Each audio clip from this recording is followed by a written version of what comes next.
Hello everyone. Now in our design of structure, our next topic is design process, analysis, design and detailing. Now before we going to see, in a previous video we saw that there are different type of load acting on the structure like vertical load, horizontal load, longitudinal load, then wind load, snow load, earthquake load, shrinkage, creep and temperature effect on a structure, other forces and effect. So in our next topic, design process, analysis, design and detailing. So first of all, analysis of the structure. So structural analysis is necessary to determine the stress resultant like कि किसी भी structure का हमें analysis करना है तो उसको कौन कौन से जो फैक्टर है वो हमें एनालिसिस करना है, ठीक है, और डिटरमाइन करना है। तो वो है shear force, bending moment, axial force and torsional moment, ठीक है। स्ट्रक्चर पे क्या क्या फोर्स एक्ट हो गए, कौन कौन से, shear force, bending moment, axial force, torsional moment etcetera. So these forces acting on the structure. So force लगेंगे, shear force, bending moment, axial force, torsional moment acting at a various cross section of the structural element. First of all कौन कौन से structural element है और member है, जैसे कि column, beam और स्लैब, ठीक है। तो उस पर क्या लगेगा, डिफरेंट टाइप ऑफ फोर्सेस, वो हमें एनालिसिस करना है। कौन कौन से फोर्स है, shear force, bending moment, axial force, torsional moment, ठीक है। IS 456 permit the analysis of all structure by linear elastic theory, ठीक है। इंडियन स्टैंडर्ड कोड है हमारे पास 456, तो उसने परमिशन दी है कि analysis of structure by linear elastic theory, ठीक है। कैसे एनालिसिस करेंगे स्ट्रक्चर को, by using linear elastic theory. Now code also permit use of approximate method like substitute frame method, use of coefficient for continuous beam and slab, ठीक है। और क्या permission दी है IS 456 में कि कौन सी मेथड यूज़ करना है, सब्सटीट्यूट फ्रेम मेथड, एंड क्या यूज़ करना है, use of coefficient for continuous beam and slab, ठीक है। तो फर्स्ट ऑफ ऑल एनालिसिस में हम क्या करेंगे, कौन कौन से फोर्स है बिल्डिंग के अंडर एक्ट कर रहा है, like shear force, bending moment, axial force and torsional moment, ठीक है। Now next, for the analysis of statically determinate beam and frame condition of static equilibrium summation H equal to 0, summation V equal to 0, summation M equal to 0 are applied. चलो first of all what is determinate beam and what is indeterminate beam, ठीक है। Statically determinate beam किसे बोलेंगे और statically indeterminate beam और frame किसे बोलेंगे. तो हमारे पास थ्री इक्विलिब्रियम कंडीशन है, summation of horizontal forces equal to 0, summation V equal to 0, यानी कि vertical force equal to 0, summation M equal to 0, ठीक है। जो ये जो इक्विलिब्रियम कंडीशन है उससे हम किसी भी स्ट्रक्चर या बीम फ्रेम का एनालिसिस कर सकते हैं, तो उसे क्या बोलेंगे हम, स्टैटिकली डिटर्मिनेट बीम. और ये थ्री इक्विलिब्रियम कंडीशन है, उससे हम एनालिसिस नहीं कर सकते, तो उसको क्या बोलेंगे, स्टैटिकली इनडिटर्मिनेट बीम, ठीक है. So for analysis of statically determinate beam and frame conditions of static equilibrium, summation H equal to 0, summation V equal to 0, summation M equal to 0 are applied. Now popular method for the analysis of continuous beam and frame are, ठीक है, कौन कौन सी method है for analysis of continuous beam and frame. तो first is slope deflection method, moment distribution method, Kani's method, flexibility method and stiffness method, ठीक है. तो कौन कौन सी यूज़ होगी, popular method for analysis of continuous beam like slope deflection method, moment distribution method, Kani's method, flexibility method and stiffness method. Now, finite element is becoming a popular method of analysis since standard commercial packages are available. This method, being versatile, any complex structure may be analyzed with acceptable degree of accuracy. ठीक है, तो finite element method is a very most popular method for the analysis of the structure. ठीक है, and standard commercial packages are available. So some of the popular packages are, कौन कौन से है? STAAD Pro, NISA civil, GT STRUDL, NSTrain and ANSYS. ठीक है, ये software use हो गए. So this is the analysis process of the structure. ठीक है, कि इस तरह हम स्ट्रक्चर का एनालिसिस कर सकते हैं. Now design, very most important topic for you. So design कैसे करेंगे? स्ट्रक्चर को आपने एनालिसिस कर दिया, देन डिज़ाइन करेंगे एंड देन आफ्टर आप डिटेलिंग करेंगे. तो second things is design.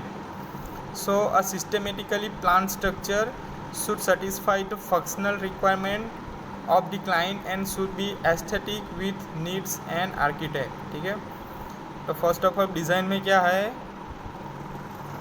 2 criteria consider होगा. तो फर्स्ट इज तो जो प्लान स्ट्रक्चर है, किसी भी स्ट्रक्चर को हम डिज़ाइन करने से पहले उसका हम प्लानिंग करेंगे कि उसको कैसे बनाना है. तो फर्स्ट ऑफ फंक्शनल रिक्वायरमेंट है क्लाइंट को, किसी भी क्लाइंट को फंक्शनल रिक्वायरमेंट है और एस्थेटिक अपीयरेंस के स्ट्रक्चर अच्छा होना चाहिए, अच्छा दिखना चाहिए. ठीक है, तो वो क्या करेगा? प्लानिंग आर्किटेक्ट इंजीनियरिंग करेगा. And should be structure is safe so as withstand load it has bear which needs a structural engineer. Structural engineer क्या करेगा? जो स्ट्रक्चर के अंदर जो सफिशिएंट क्वालिटी होना चाहिए, यानी कि स्ट्रक्चर पे लोड आ रहा है वो बेयर करेगा एंड स्ट्रक्चर की लॉन्ग लाइफ होनी चाहिए. वो क्या करे? कौन डिज़ाइन करेगा? Structural engineer. ठीक है, so design procedure are here. So to achieve the best possible result both have to work together. ठीक है, कि आर्किटेक्ट एंड स्ट्रक्चरल इंजीनियरिंग ये दोनों साथ में काम करेंगे तो स्ट्रक्चर का रिजल्ट कैसा आएगा? Best result, possible best result. So does the design can be divided into 2 parts. ठीक है, डिज़ाइन क्राइटेरिया 2 पार्ट्स में डिवाइड होगा. First is functional design done by an architect and structural design done by a structural engineer. ठीक है, तो design category कौन कौन सी आएगी? First is functional design, second structural design. So functional design done by an architect and structural design done by an structural engineer. So the functional design of the building consists of planning the area of best possible way to obtain maximum usage and function from the building. ठीक है, functional design में क्या होगा कि किसी भी structure का planning करेंगे बिल्डिंग का, तो जो sufficient number of area use होगा for the building. And for a given residential bungalow, for example, the rate of the proper distribution of the area to various rooms and placing them in a best possible way so that user will get maximum output from the structure. ठीक है, कि कोई भी residential bungalow है तो ऐसा planning करना है कि जो यूज़र है, क्लाइंट है, वो जो बेनिफिट मिलना चाहिए, मैक्सिमम बेनिफिट मिलना चाहिए वो ले सके. तो ऐसा वो फंक्शनल डिज़ाइन में आएगा. So this rate to the proper distribution of the area to the various room and placing them in best possible way. ठीक है, अब next the other service like water supply, planning, electrification extra also have to be properly plan. ठीक है, ऐसा planning करना है कि जिसमें वाटर सप्लाई अवेलेबल है. ठीक है, then electrification, this is the primary requirement of the client. So वो मिलना चाहिए प्लानिंग के दौरान. And also have to be properly plan. The functional design is thus concern with overall function and outlook of the structure. Now next structural design is concern with the strength of the building and its component. ठीक है, अब structural design में क्या आएगा कि building का parts है, structural member like beam, column and slab, तो उसे उसकी स्ट्रेंथ हमें मैक्सिमम कंसीडर करनी है और डिज़ाइन करना है. So the aim of structure design to decide the size of the number and provide appropriate reinforcement so that the structure being design will perform satisfactory during the intended life. ठीक है, तो main M क्या है structural engineering का, engineer का जो structural member है उसमें क्या सफिशिएंट और नंबर ऑफ रेनफोर्समेंट प्रोवाइड करना है. तो क्या होगा, जो during the structure building life वो सेटिस्फैक्ट्री परफॉर्मेंस दे क्लाइंट को. So with the appropriate degree of safety the structure should sustain all load. ठीक है, ऐसा प्लानिंग करना है, ऐसा बिल्डिंग स्ट्रॉन्ग बनाना है कि जो लोड आएगा वो सस्टेन करेगा. ठीक है, sustain the deformation during after the construction. Construction हो जाएगा एट द टाइम लोडिंग की वजह से डिफॉर्म आएगा, तो वो स्ट्रक्चर को ऐसा डिज़ाइन करना है, ऐसा स्ट्रॉन्ग बनाना है कि वो डिफॉर्मेशन रजिस्ट कर सके. Then should have adequate durability. ठीक है, ड्यूरेबल होना चाहिए. And should have adequate resistance to misuse and fire. ठीक है, जैसे कि कोई एक्सटर्नल अटैक आएगा, लाइक जैसे कि फायर है. ठीक है, तो उसका भी हमें कंसीडर करना है during the design of the structure.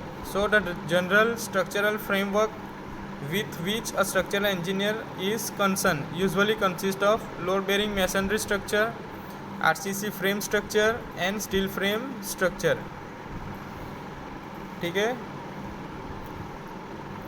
So the general structure frame कौन कौन से है, load bearing masonry structure, RCC frame structure and steel frame structure. So many other type of framework are also use.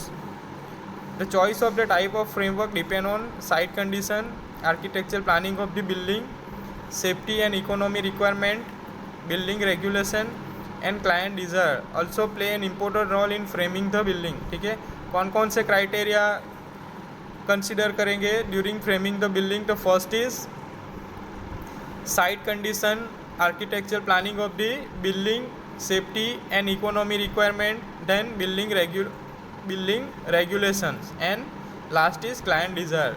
ठीक है, ये factor consider करेंगे. So in any case the safety of the building is the ruling factor for the structural design. ठीक है, first of all क्या है ruling factor, क्या है स्ट्रक्चरल डिज़ाइन का, safety. First is safety of the building. So the general works of the structural engineer are finalizing the framework and tentative size of the beam, column etc. considering the site condition and structural requirement. Second, estimating the load on structure and structural element by using available loading standard and his experience. For normal structural work, the loading standard is IS 875:1987. And analyzing the structure for shear, moment, axial load and deflection. ठीक है,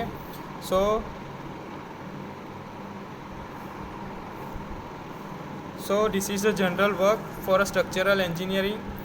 structural engineer तो क्या करेगा, structural engineer during design जो framework है तो उसमें sufficient bearing capacity के हिसाब से डिज़ाइन करेगा beam, column and slab.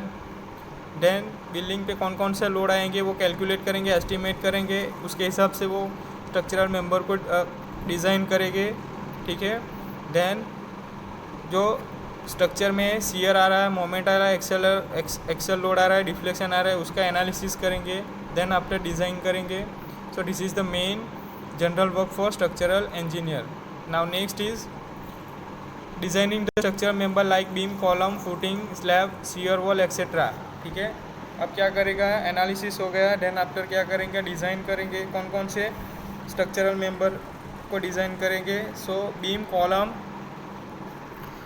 Footing, slab and shear wall. Then preparing the detail structure drawing for the work at site. ठीक है, देन डिटेलिंग करेंगे पर्टिकुलर मेंबर के लिए.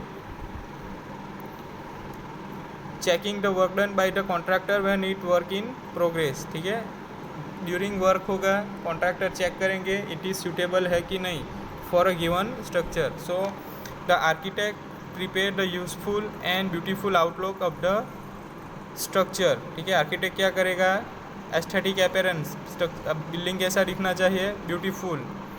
Then whereas the structural designer provide the design of bone of the body of the structure. ठीक है, simply architect क्या करेगा कि स्ट्रक्चर कैसा दिखना चाहिए, एंड स्ट्रक्चरल डिज़ाइन क्या करेगा कि स्ट्रक्चर को लॉन्ग लाइफ टिकाना कैसे है, उसकी लाइफ कैसे बढ़ानी है, उसको स्ट्रॉन्ग कैसे बनाना है। So in this way this is the design process for structure analysis and design.